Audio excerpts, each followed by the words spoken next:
Bienvenido, Antonio, a Contrapuntos. Gracias por aceptar esta invitación. Acabas de publicar Pedro Sánchez o La pasión por sí mismo, anatomía de un dictador, en Ediciones B.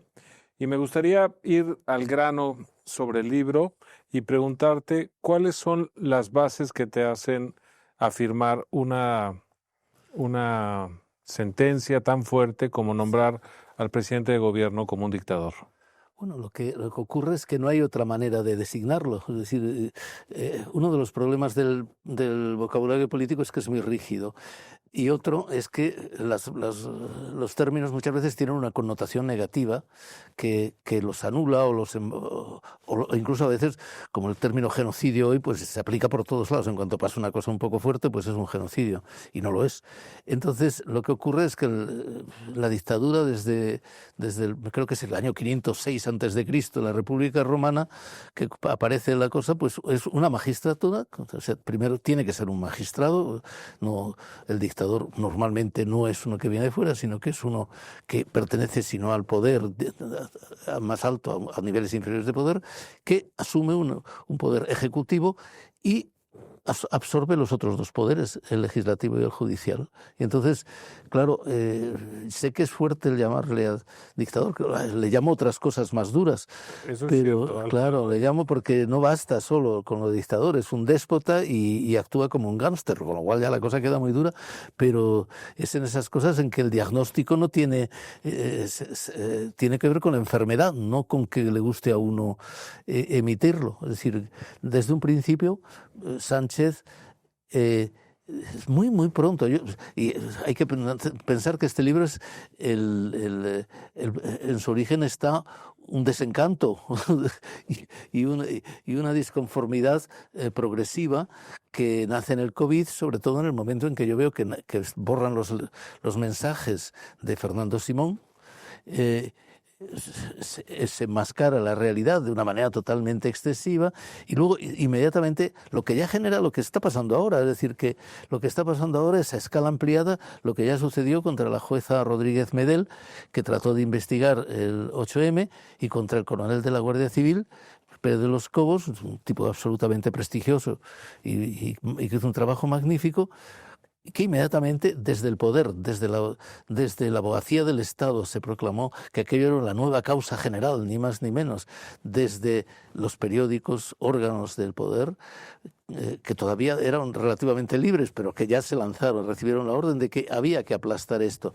Y es cuando yo descubrí, bueno, esto ya todavía no lo califiqué de dictadura, pero es una actitud que no es de un jefe democrático, sobre todo porque yo mientras pues leía la prensa en Italia, las angustias de, creo que era Conte, el presidente, o en Francia de Macron, que dieron lugar finalmente pues a investigaciones donde, no en el plano criminal, pero sí en el plano político, en el plano técnico, el poder quedó como unos trapos, porque claro, enfrentarse con el COVID no era fácil, ¿no?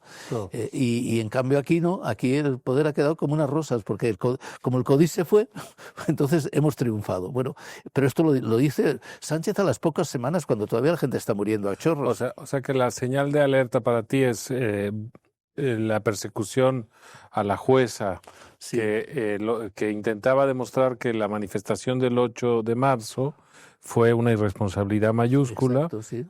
Y que había propagado los contagios, ¿no? Claro, sí, esto se llama acontecimientos superdifusores. Claro. Entonces, y ahí pues yo reproduzco una gráfica que no es mía, es una gráfica europea, en la que se ve claramente cómo hasta principios de marzo pues España está ahí discretita, en contagios, lo cual pues podía avalar el excesivo optimismo de Fernando Simón, que sabemos que no era tal, porque cuando hubo que proponer que prohibir un congreso evangélico, lo prohibió. O sea, que cuando había que prohibir, se prohibía. Pero aquí en este momento está claro que si a Podemos le quitan el éxtasis de aquella manifestación, pues salta el mundo, salta el gobierno. Entonces, yo entiendo que sin ningún entusiasmo, pues Pedro Sánchez cediese, pero una vez que has cometido el error y ves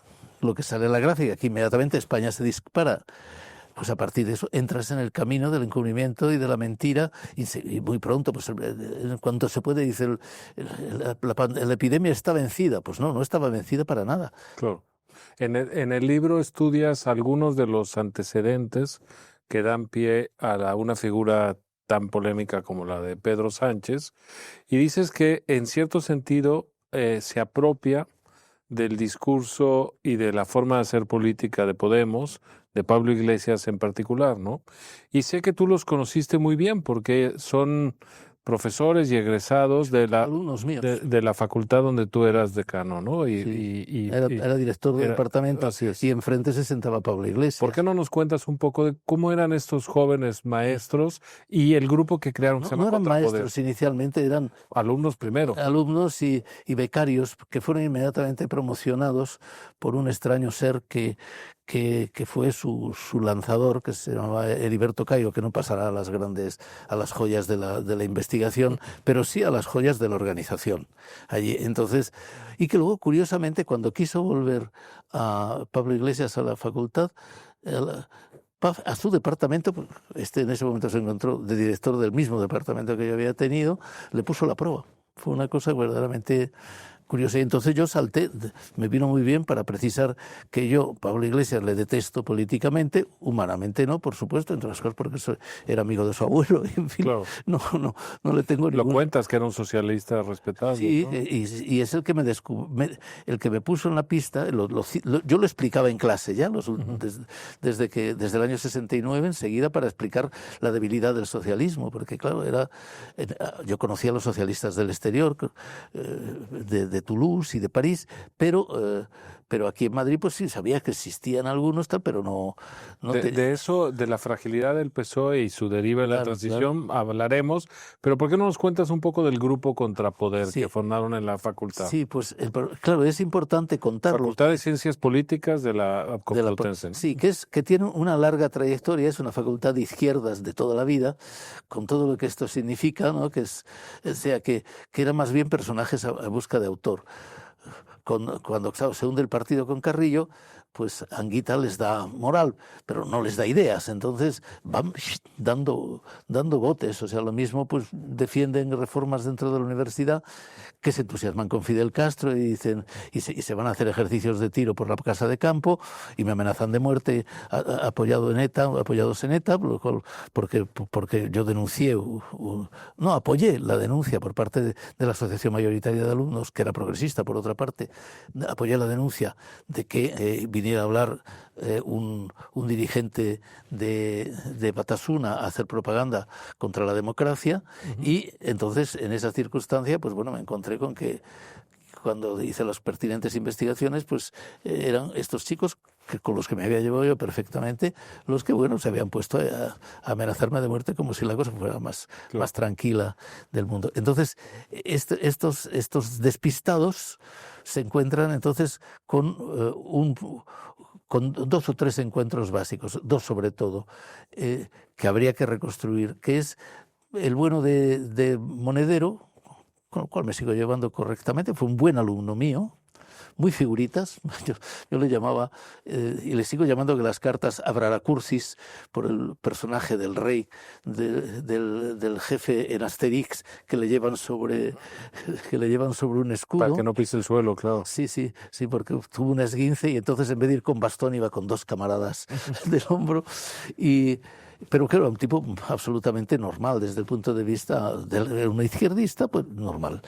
Y Pablo Iglesias, que yo no conocía en absoluto en ese momento, y que era mucho más joven, y que estaba entusiasmado con los movimientos de violencia extrema. Es decir, que si vas a una manifestación, en Caos en la Red escribía, y en otras revistas de este estilo, de online, donde pues era la lucha, era la lucha armada contra tal. Todo eso se ha borrado, por cierto, ¿no?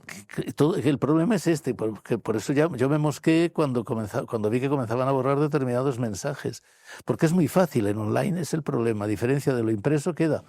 pero lo online tú lo haces, e incluso puedes, como me ha pasado en el curso del libro, yo digo que El País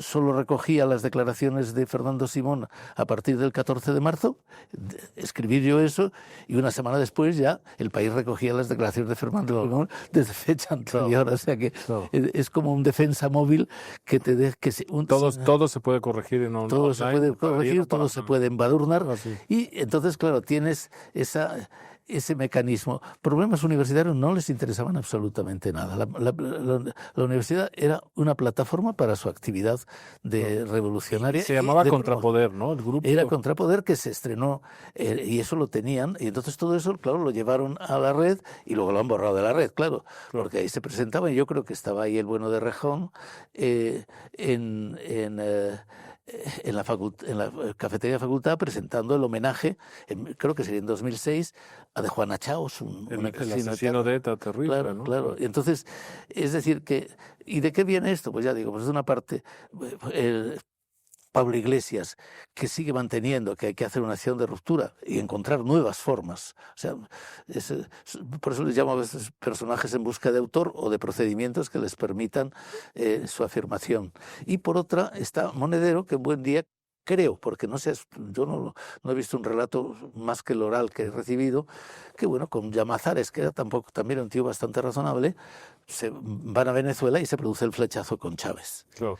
Ahí descubren una forma de ejercer el poder con la que habían siempre soñado, y probablemente también financiamiento, ¿no? Claro, sí, ellos lo han ocultado, y probablemente también infracciones de cumplimiento académico, porque claro, el problema es que lo que muy pronto ellos enlazan es con el poder académico de la universidad. Es decir, yo por eso no sé si cuento ahí que una vez el scratch, es decir, es afirmación radical revolucionaria, constantemente visión maniquea de la realidad, pretensión de representar a todo el colectivo de estudiantes, aunque son 4 gatos. ¿Y esa pretensión en qué se materializa? En el uso de la violencia sin que nadie se oponga a ellos. El scratch. Claro, pero esto que es típico de los grupos de ultraizquierda universitarios, de pronto llega al poder en España. Claro. ¿Cómo se da ese proceso? Pues yo creo que ahí está el apoyo de Venezuela, debe ser decisivo. Por una parte también les da el mito, porque en esos, claro, después ahora vender Venezuela no sirve, solo está Monedero de último bastión, pero en aquellos momentos, bueno, frente a la crisis clara de la democracia y tal en Europa, pues el socialismo latino parecía atractivo, digamos, ¿no? Parecía, y ellos lo vendían y traían, o sea, la facultad, vino Correa, vino Evo Morales, vino Díaz Linera, me parece que el vicepresidente de Ecuador. El vicepresidente de Bolivia. De Bolivia, perdón, sí. Y claro, es decir, y yo creo que en este sentido, y bueno, y Monedero se instaló allí pues como un pachá presidiendo el Instituto Francisco de Miranda, etcétera. Claro, para ellos también fue un sueño, por eso les vino maravilloso, desgraciadamente para el interesado, la muerte de Chávez, porque murió el 13, fue estupendo para que él les impulsó, pero no tuvieron que cargar con él. También yo creo que borraron sus enormes elogios, Chávez por vivir a siempre, no sé quién, no sé cuánto, pero esa venta de Chávez, y yo creo que, claro, como es lógico, el apoyo económico de Chávez, que por otra parte, yo lo digo con toda tranquilidad y sin cuestión peyorativa, la socialdemocracia fue apoyada por los alemanes, el Partido Socialista fue apoyado por los alemanes, el Partido Comunista estaba apoyado por la Unión Soviética, por Rumanía, etcétera. Es decir, que todos los partidos en España en un momento dado han tenido apoyos exteriores. Y lo que dices en el libro es que el 15M en realidad fue utilizado, no es claro, que fuera... Fue instrumentalizado. Sí. Yo además, durante todo este tiempo... con Monedero siempre he mantenido una relación, entre los cuales vivimos en el mismo barrio, fue muy buen alumno mío, y le seguí con simpatía, hasta ahora mismo, que cuando le sucedió la acusación, yo inmediatamente le mandé un mensaje diciendo: Juan Carlos, bueno, lamento lo que te pasó, en el plano académico cuenta conmigo. Entonces, claro, esta situación pues era una situación para ellos estupenda porque gozaban del apoyo del rectorado. Es decir, cuando intentaron el escrache fallido, no el que está en YouTube, a Rosa Díez, que yo ya había dicho desde la fundación que yo no quería estar con Rosa Díez, simplemente porque yo le puse como condiciones que yo quería estar en el centro izquierda y que yo soy partidario de la España federal. No me contestó, pues hasta la fecha. Entonces, en esa situación va a la facultad, le van a hacer un escrache feroz unidos con los universitarios pro ETA, con los típicos blancos y tal, y con una violencia extrema. Y entonces yo pues me ofrezco para presentarla y desaparecer, pero para defender la libertad de expresión. No me lo han perdonado nunca los alegres chicos de Podemos, pero este es el procedimiento. Ese es el fermento. Perdona, y lo que es importante es que, por una parte, en El País, periódico en el que yo colaboro, no sé, primero me pidieron que hiciera la crítica. Yo dije, no, yo he caído ahí como simple defensor de la libertad, que se fue apenas cumplida su función, pero os puedo contar, si le conté, no sé por qué, en la madrugada me desperté y fui a ver qué estaba escrito. Paf, ahí estaba yo de organizador de la conferencia. Increíble. Y no solo eso, sino que a la mañana siguiente recibí una llamada del rector diciendo, ¿qué hacías ahí tú protegiendo a esa tía? Es decir, que no pinta nada en nuestra facultad, tal. No decía que él era Podemos, claro, pero evidentemente ellos tenían un respaldo que explica mucho su ascenso. Es de un sectarismo extremo, pero yo lo quisiera vincular con el protagonista de tu libro, que es Pedro Sánchez. ¿Cuándo piensas que Pedro Sánchez compra el discurso de Pablo Iglesias y lo hace suyo? Yo creo que él no le gusta a Pablo Iglesias, se da cuenta de que es una amenaza, pero que también es una amenaza que le está haciendo llamadas constantes de ayuda. Es decir, por eso he contado lo del rector, porque ellos son conscientes como ahora. Es decir, tú puedes meterte con el gobierno, puedes decir que no te gusta el gobierno, pero por Dios no salgas del gobierno. Si tienen un sentido absolutamente de rémora, como de estar pegados sobre el pez poder y no soltar absolutamente nada. Entonces yo creo que Pedro le hacen incluso una ridícula declaración de amor. Pablo Iglesias le invita a su jardín de amor y son cosas extrañísimas que yo me hice unos artículos irónicos sobre el asunto. Pero claro, Pedro Sánchez se da cuenta de que son tipos peligrosos que le van a fastidiar, pero que se le están ofreciendo. Entonces digo, bueno, pues los cojo. Y evidentemente pasaría, yo pienso, esto es pura suposición porque esto no está documentado, que igual que, claro, Monedero le vino muy bien a Chávez. Por ejemplo, se cuenta que Chávez perdió el referéndum diciendo para ser reelegido. Pero inmediatamente Monedero dijo, no tienes de hacerlo así, debes plantear un referéndum diciendo que los funcionarios que hayan cumplido maravillosamente pueden ser reelegidos. Entonces, yo creo que ahí rápidamente, en la situación difícil que crea la COVID, entonces Pedro Sánchez recibe el consejo, uno, no hace falta tal, borramos y santas Pascuas. Segundo, nosotros lo hemos hecho siempre bien. En eso coincidiría ya con la idea que tenía Pedro Sánchez. Tercero, inmediatamente vamos a cargar contra la oposición y vamos a decir que ellos son los culpables. Entonces, y cualquiera que se mueva, y por eso la lucha de hoy contra los jueces en el año del COVID, como planteamiento teórico no es de Pedro Sánchez, es de Pablo Iglesias. Hay otra fuente que estudias de la formación de Pedro Sánchez y la influencia que él recibe, que es Miguel Barroso. ¿Cuál sería esta historia? Sí, bueno, la mía es que yo tuve relación con él por interés común sobre Cuba y hasta el punto que cuando se murió Miguel Barroso descubrí que las dos personas que yo había tratado o con las que yo había tenido un contacto directo, que era como historiador de Cuba, contento y directo como señor de la intransigencia en el país, eran la misma persona. Entonces, incluso tal vez explicando extrañas cosas de que yo quedaba siempre con todo cariño con Carme Chacón para discutir sobre Cataluña y tal, y nunca llegué a conocer. Tengo un brevísimo epistolario enormemente significativo con Carme Chacón, donde incluso ella pues dice esto, dice, pienso con temor lo que puede ser mi hijo educado en esa Cataluña, o sea, más sinceridad imposible, pero nunca la vi, claro, estaba Miguel Barroso detrás. Entonces, Miguel Barroso es un tipo en ese sentido curioso porque es un gran conocedor del franquismo, es un tipo súper inteligente, pero por lo que sea... Su libro de Cuba es bastante bueno, además. ¿Qué? Su libro de Cuba es muy Sí, bueno. yo lo recuerdo, vamos, Sí. para cualquiera que quiera entender la lógica del castrismo, ¿no? Así es. No la historia tal. Es lo que un sociólogo ya pasado de moda, que se llama Lucien Goldman, llama la estructura significativa, la lógica subyacente al fidelismo. Claro, es una obra maestra que hace Fidel con un asunto endemoniado, porque, claro, se encuentra con un tipo que ha estado con el Partido Comunista, que ha hecho una delación a los otros revolucionarios, ha causado su exterminio. Y entonces, ¿qué hace él? ¿Cómo lo protege? Y al mismo tiempo luego cuando dice, bueno, y entonces los voy a proteger y voy a potenciar a los comunistas, ahora ¿cómo los destruyo? Así es. Que era Entonces, un mago de la estrategia política, claro, y sobre eso todo, seducía mucho. y de la táctica, que yo creo que es como aquel anuncio que se llamaba el conejito de Duracell. Ujú.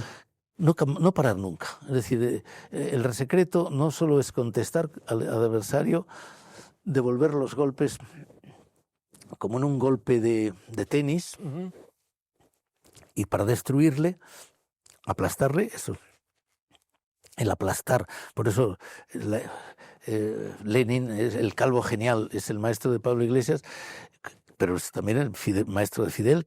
Claro. Cuando Fidel dice, le gusta de Lenin lo bien que aplastaba a sus adversarios. Y eso un poco es Barroso viendo a Fidel, que le transmite a Pedro Claro, Sánchez. esa dinámica, no puedes pararte, no puedes conformarte con un enfrentamiento, porque entonces se pierde y la gente además puede ver los argumentos de uno y de otro. Claro.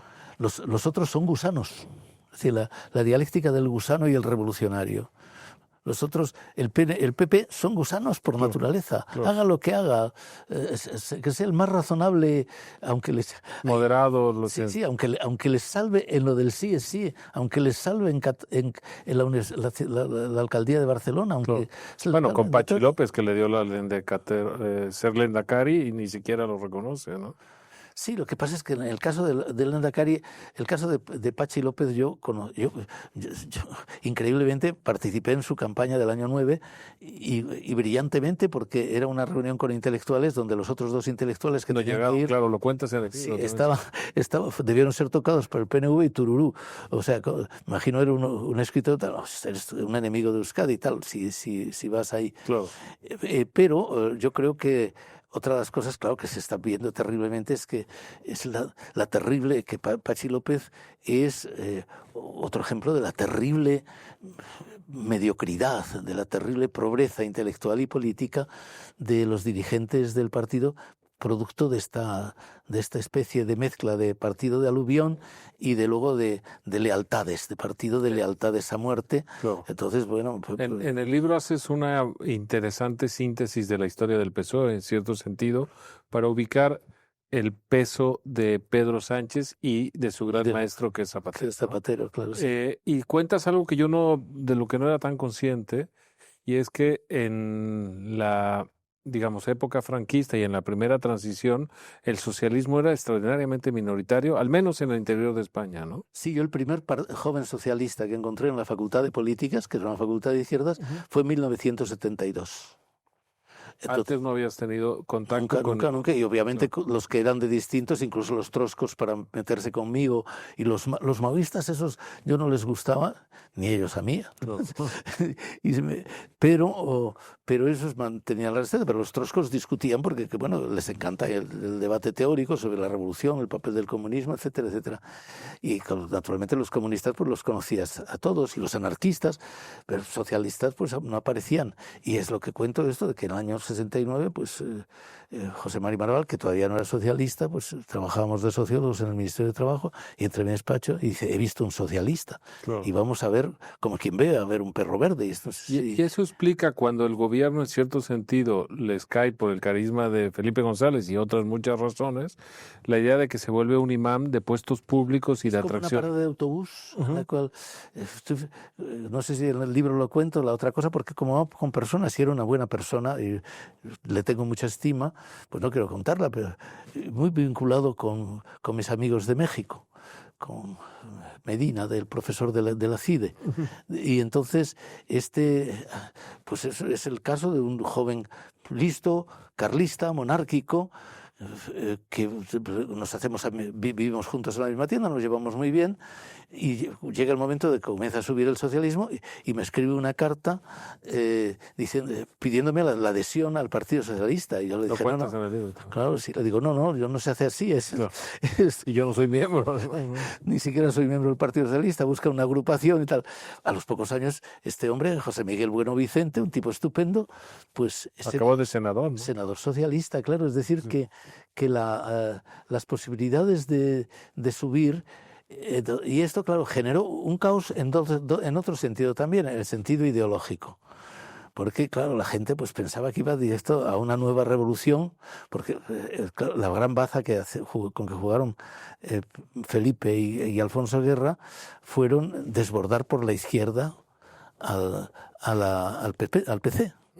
A sabiendas de que ellos no asustaban. O sea que si hablaba Manuel Azcara, te recuerdo en un libro sobre la izquierda y tal, en ese momento ante la economía, pues si hablaba el PC de intervenir en la banca, ellos Boyer, ni más ni menos, de nacionalizar la banca. Entonces, claro, esto cuando Felipe se da cuenta de que tiene que meter el freno, porque se le está desbordando la gente por... Como le pasó a Mitterrand en su primer gobierno, ¿no? Claro, sí, pero en este caso con más caso porque no había llegado al gobierno, o sea, todavía no tenía nada que ofrecer, y entonces se encuentra desbordado en aquel famoso congreso en que pierde y hace bien, dimite, y ahí es donde Alfonso Guerra...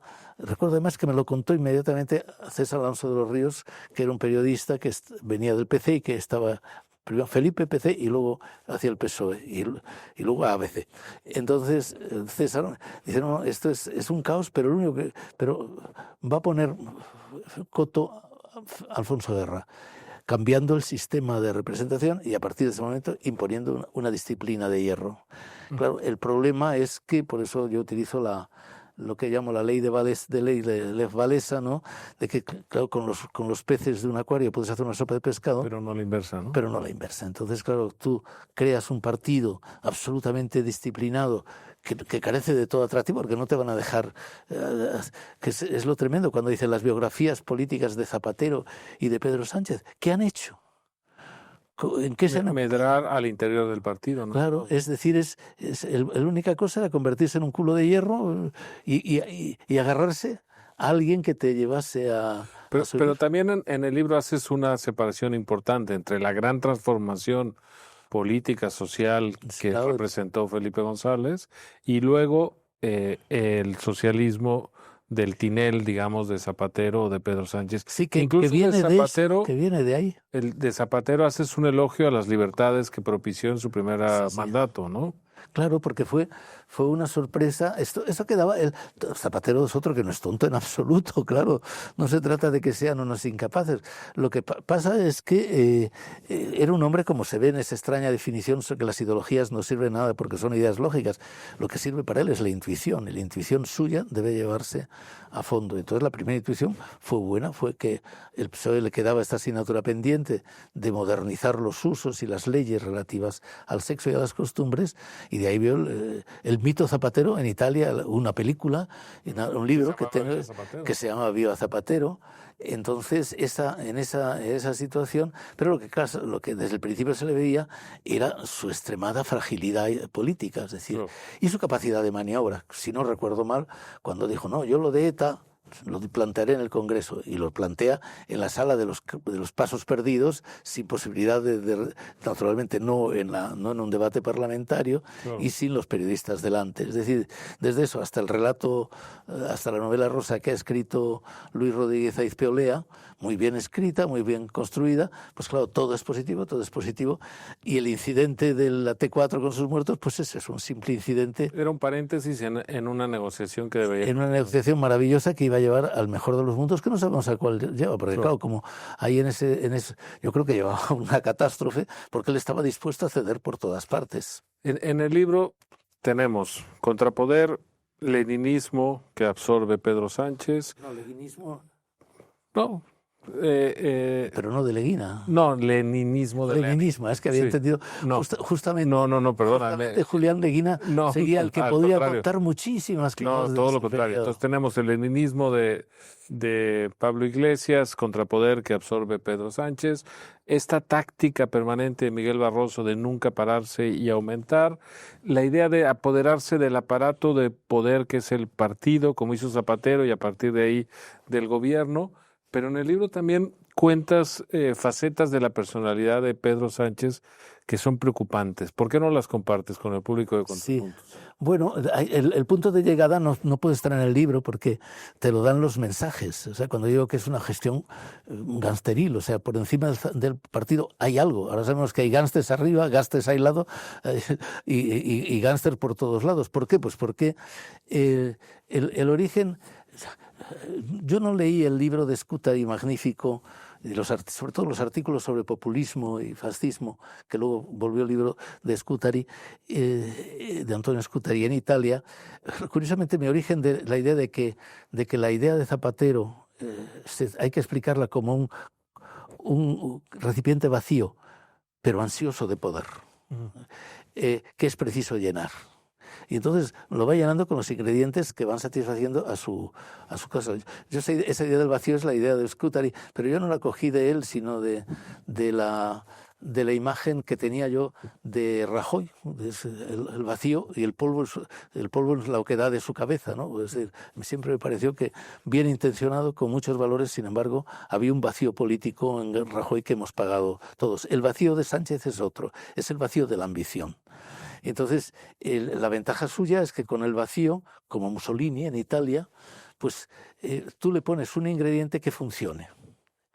Y no importa que luego sea una catástrofe, su famoso no es no. ¿Qué diablos hacías con el no es no? Porque te llevaban a unas elecciones que con un poco de suerte iban a borrar al partido de la... Cada elección perdía más votos. Claro, y si además salía ahí de haber reventado la posibilidad de que seguir gobernando España, pues corrías un riesgo enorme. Pero a él le importa un pepino, porque él lo que quiere es llegar al poder. Entonces, ese ascenso al poder y él va llenando de cosas como Mussolini. Bueno, el más famoso de Mussolini, que no se suele recordar, es que Mussolini es un discípulo de Lenin. El totalitarismo de Mussolini, o sea, decir, el escuadrismo está ahí, los damos de palos, los machacamos, y luego ¿qué hacemos? Claro. Pero bueno, ve el estado de Lenin, que dice, este es un monstruo que no me gusta, pero ese estado es un estado magnífico.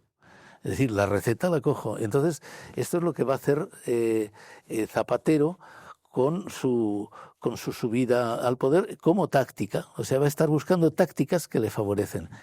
Y sobre todo, claro, el momento decisivo es que gracias a haber sido derrotado en el partido y al mismo tiempo darse cuenta de algo que no pongo en el libro, que curiosamente en el Partido Socialista, la frustración de ese desarrollo histórico se materializa siempre en un rechazo del aparato.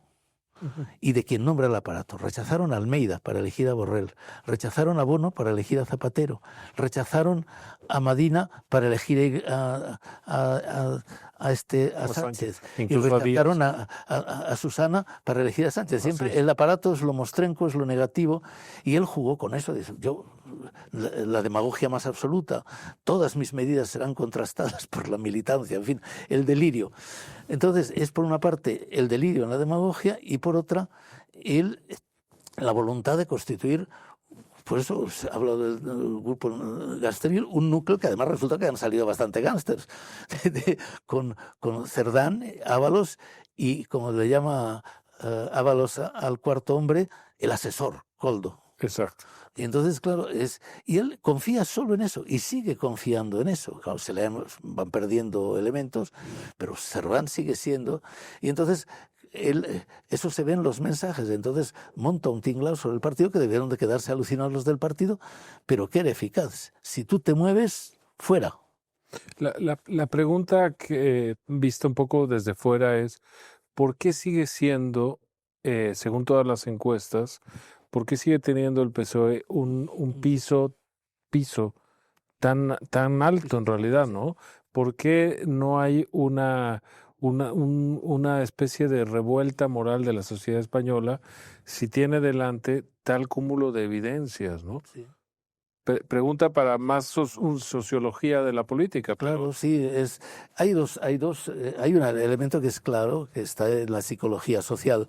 Es decir, si tú desde una fuente autorizada machacas 1000 veces el mismo mensaje, ese mensaje cala. Aquí el mensaje es la descalificación radical de la oposición.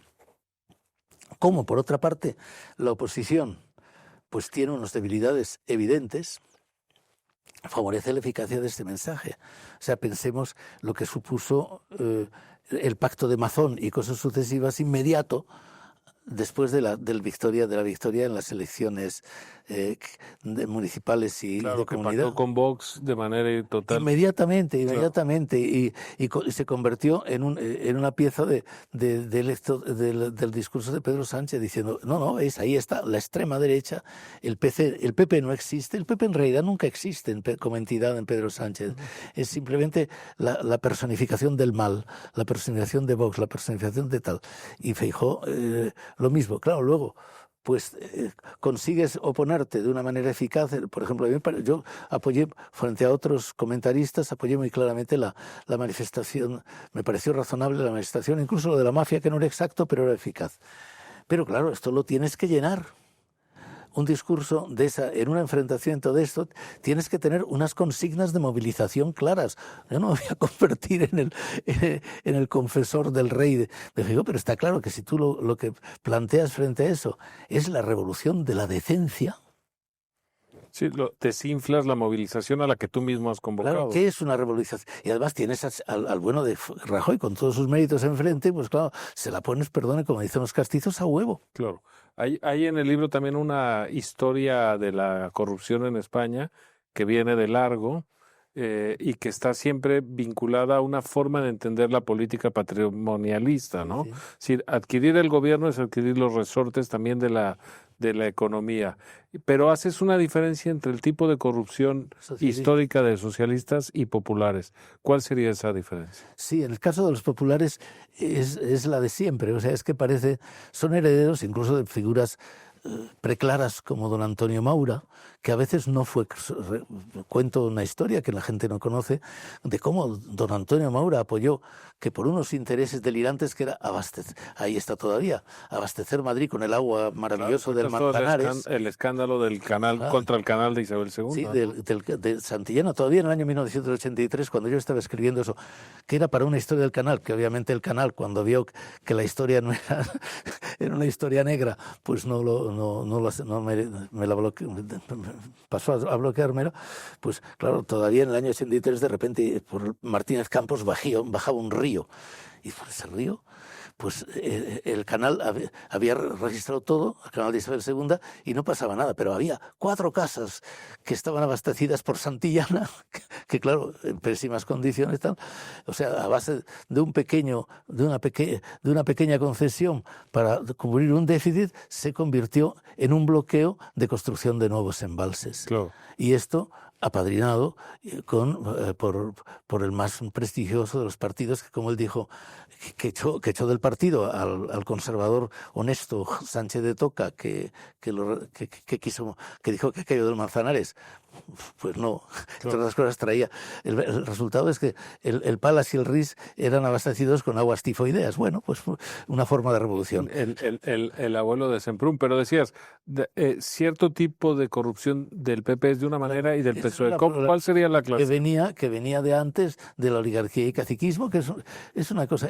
La corrupción surge siempre desde teniendo el poder arriba y teniendo un poder real intermedio y que no existan mecanismos de control.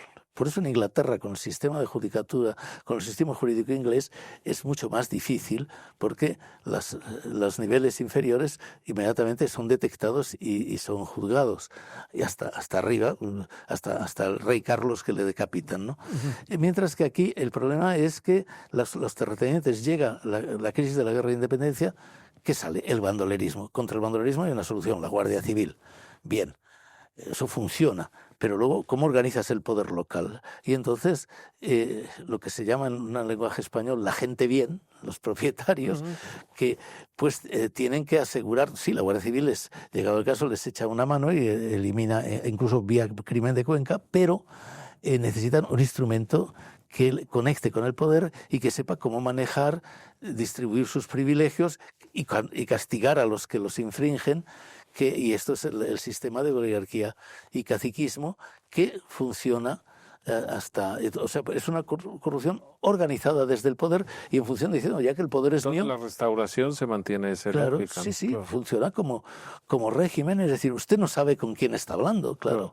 El gran cacique de Andalucía que le llama la gente Jesús del gran poder, claro. Y terminas en una figura tan maravillosa. No como la hace la hace en plan rosa mi ex colaboradora Mercedes Cabrera, que es don Juan Marc, claro, es un señor que compra todo. O sea, es decir, en Mallorca es tan maravilloso y se sabe que compra todo porque el propio cónsul inglés británico se lo pregunta, ¿qué le parece si nos pagan los gastos del consulado este señor? Que ya se lo paga a todo el mundo. Solo los liberales de Baylor, hasta los anarquistas, admitían ser pagados. Es decir, es un sistema que nace del poder. Mientras que tanto los seres como los... el PER, ¿no? Que se lo... Sí, perdón, sí, es que los seres lo confundo. Tanto el PER como el sistema de Roldán y tal, es del que ha llegado al poder y dice, cielos, aquí me puedo forrar. Claro. Y entonces... hay un punto de... Es lo que decías de aluvión, ¿no? De gente. Claro, gente... Y eso genera entonces una cosa que está por estudiar, que yo sugiero, porque, claro, esa extraña historia que sucede en la elección de Zapatero. Según parece, ¿quiénes eligen a Zapatero? Bueno, le eligen una nueva vía que no es tal nueva vía. Lo dice el que le hizo.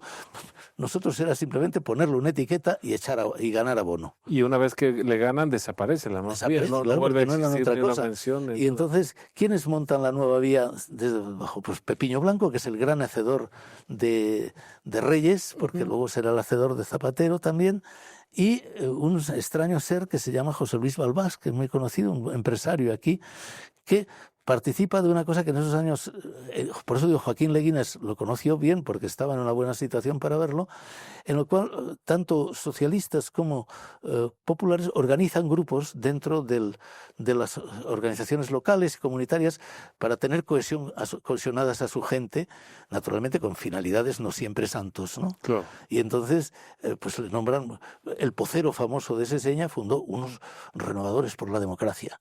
Y aquí el Balbás fundó Renovadores por la Base, que estuvieron ahí, dice, pues fuimos con una primera campaña precursora de las luego recorriendo las agrupaciones y tal, impulsaron la candidatura de Zapatero y le hicieron triunfar. Claro, lo que pasó es que debieron enfadarse con la organización regional porque luego estos Renovadores por la Base fueron los autores del tamallazo que hizo caer a Simancas. Claro. Ahí en la utilización del lenguaje, porque se usa como una mascarada, hay otra de las características que detectas en Pedro Sánchez, ¿no? Incluso jugando con Víctor Klemperer, le llamas lengua Pedro Sánchez como lengua Tirtimperi, ¿no? ¿Por qué no nos cuentas un poco esta definición tuya? Es una cosa que me sorprendió por la coherencia. Claro, es decir, que no se trata solo de una estrategia y de unas formas tácticas y tal, sino que a partir de cierto momento, yo no lo recojo en el 22, pero está antes ya, realmente se acuña un sistema no solo un sistema de comunicación, sino un sistema de códigos que domina esa comunicación y la transmite a través de lo que llaman otros de forma muy fina, pues una organización una transmisión de la organización de la comunicación política. Yo lo llamo el coro de papagayos, que reina todos los días, es decir, que es un sistema que o habla Sánchez, ahora se calla, pero da la consigna. Y entonces los ministros y la portavoz, esta Alegría, se ha convertido en la más activa en esto. Y luego esto todo socialista repite exactamente lo mismo. Incluido medios de comunicación perfectamente alineados con esas consignas, ¿no? Claro, e incluso los silencios. están medidos, como el famoso silencio de los 5 días, Claro. o el silencio que estamos viviendo ahora, ya veremos en qué para. Es decir, el silencio, yo lo vi, espero que a lo mejor se me puede desmentir, porque yo no estaba investigando, yo estaba simplemente viendo la televisión para ver qué pasaba con la ley del sí es sí. Y me di cuenta de eso, de que realmente, claro, como se trataba de que no podías admitir que el PP te había salvado la piel, entonces, primero dices que aquello era una simple reforma técnica. Nunca explicas en qué se va a cambiar, todavía no lo sabemos. Después, evitas transmitir aquello, lo hacen de noche. Yo comencé por el Caracol o por esas televisiones alternativas para enterarme de cómo iban las cosas, porque no se contó. Pedro Sánchez no está en la reunión. Yolanda vota. O sea, como este gobierno es un gobierno multiuso que hace todo al mismo tiempo y en el sentido contrario y no importa, Yolanda vota con los de Podemos y el resultado es que el PP salva a esto. Nadie lo sabe, nadie se entera, no se sabe prácticamente el resultado de la votación, y a los 2 días pones a parir a Feijóo y te quedas tan ancho. Es decir, claro, es un sistema, bueno, pues que mi mujer, fallecida hace ya casi 20 años, Marta Vizcarrondo, hizo un artículo que lo he perdido, muy bonito, sobre los orígenes del nodo, de cómo los técnicos alemanes les enseñaron aquí a informar, pues, ¿qué es eso? Es decir, a informar con el lenguaje del Tercer Reich, es decir, primero, pues, informas lo tuyo como una verdad absoluta, que repites, insistes, machacas, contrastas, eliminas en segundo lugar, eliminas las posiciones del adversario sin enunciarlas, y cuando hablas de las posiciones del adversario, las deformas para que parezcan ridículas. Claro. Y eso es lo que se hace. Y es lo que estamos ahí, claro. Es decir, si tú coges la buena de 24 horas o tal, o incluso pues de una manera sexta, pero sobre todo las oficiales, pues entonces, pero no dejas en absoluto que te fastidie el hormiguero, pues montas la revuelta. Eso quiere decir que la revuelta no, pero es un instrumento, es decir, se trata de una especie de lucha permanente, de revolución permanente de Trotsky, de lucha permanente por controlar el espacio de la comunicación, y por eso ahora, pues claro, van contra los periódicos libres, claro, esto es una necesidad. Si tuvieras que hacer de Casandra, Antonio, terminando ya la conversación, ¿cuál es tu pronóstico? ¿Estás preocupado? ¿El ataque a los jueces va a escalar o no? ¿Cuál va a ser el fin de esta legislatura? Un poco, si quieres, el libro parte del pasado y analiza el presente. ¿Por qué no te arriesgas y nos cuentas tu visión del futuro inmediato? Uy, no, yo es que de profeta soy horrible. Bueno, por eso es riesgo, ¿no? Soy profeta. Eso es. Incluso escribí en El País un artículo de mea culpa, porque yo había pronosticado que no iba a ganar Aznar en el año 2000, y entonces tuve que pedir perdón a los lectores. Entonces, para no pedir perdón, lo que yo diré es que es tremendamente difícil. Depende también de Europa. Es decir, Europa ha dado los primeros pasos. ¿Hasta dónde llega Europa para poner freno a esta locura en que estamos viviendo, ¿no? Pero yo creo que la estrategia de Pedro Sánchez es una estrategia que para nada augura el que va a rendirse, ni va a pactar, ni va a aminorar. No, él ahora, su posición es atacar, mantener, es eso, mentir tranquilamente, pues esto todo es un bulo, esto todo es un ataque contra mí, y no lo digo yo, claro, lo dicen, y además ahora tiene estos dos maravillosos portavoces, los dos Óscares, ¿no? Que son, no sé de dónde los han sacado, pero Óscar Puente y Óscar López, ¿no? Pero Óscar López pues viene de la calle Prince Albert, del Reich, ¿no? Entonces son personas pues no para ganar unas elecciones no sirven, evidentemente, pero para machacar a una sociedad sí. Entonces yo creo que por ahí él va a aguantar, va a desmantelar el sistema jurídico y de comunicación oponente.